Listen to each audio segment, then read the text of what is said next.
कि जलवा ब्रह्मपुर में भाई रघुनंदन हरि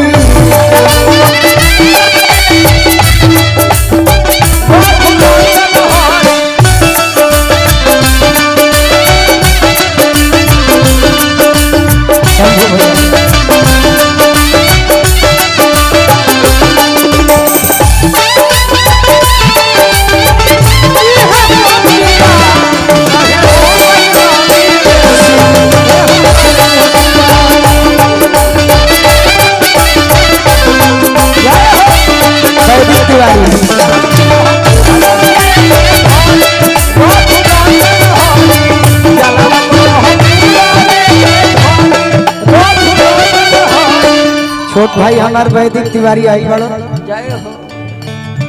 भैया दुर्गा चरण भैया से आग्रह करब की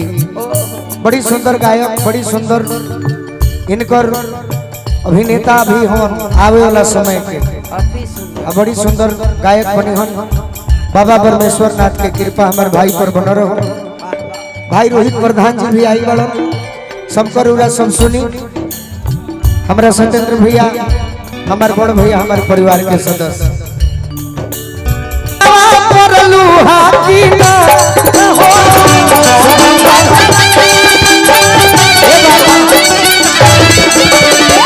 हर की जनुआ खाती जलवाय अपना धरलू हाकिना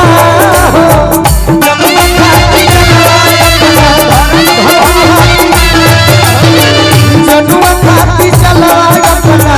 धरलू हाकिना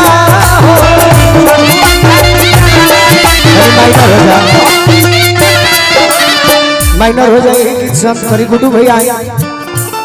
पवन सिंह जी की ओर से बहुत बहुत आशीर्वाद। पवन सिंह जी हमारे का आशीर्वाद दे लगे बड़ी सौभाग्य बा ऐसे कहतनी शिकारी बाबा के कहल ए सिंगार हो खता हो सिंगार हो खता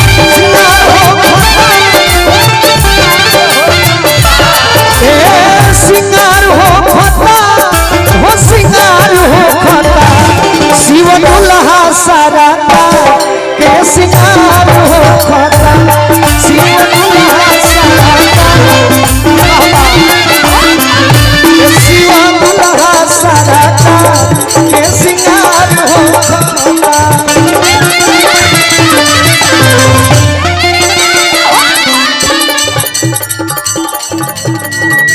ब्रह्मपुर ब्लॉक प्रमुख साहब की ओर से बहुत बहुत पुरस्कार कि आज ब्रह्मपुर नगरिया में जयकार हो आज ब्रह्मपुर नगर में जयकार हो शिव दुल्हा सारा कार के सिंगार हो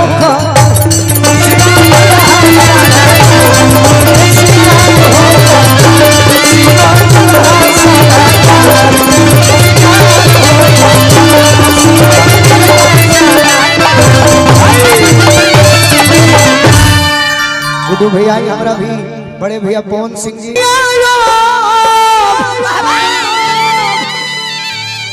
तो गौरा हो बबुआ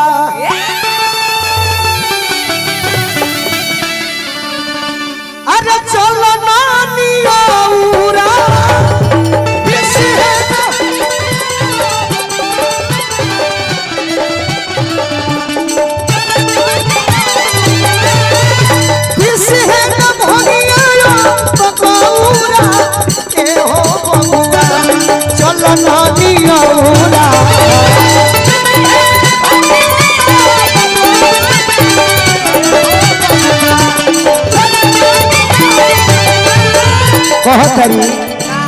देखी तहरा पापा के लूफू देखी तहरा पापा देखी तहरा पापा के लूफू हमारा तो भइल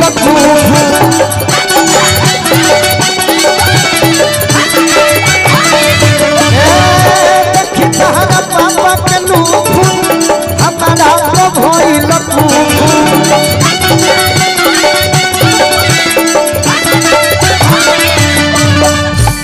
एजा चेतेश्वर पुजारा के काम नहीं करे के ना एजा एकदम धोनी बने के बा दू चारे गेंदा मिलल होखे वही में काम कर का शिवानी भौजी हां जी वही कि देखी तहरा पापा के लूफू अरे हमारा तो भइल कुफुत अतना हमारा के परेशान करत रे भावे नहीं अरे बासमती चौरा ए हो बबुआ अरे चलो नानी औरा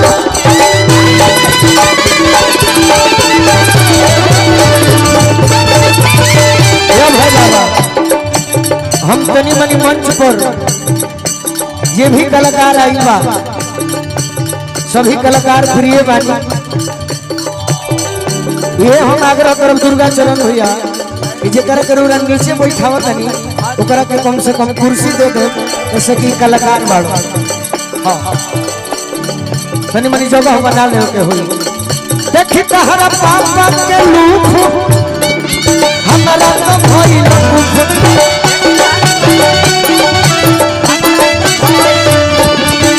पीस है ना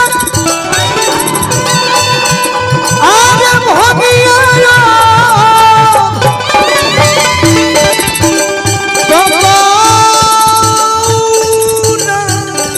जय हो बबुआ चलो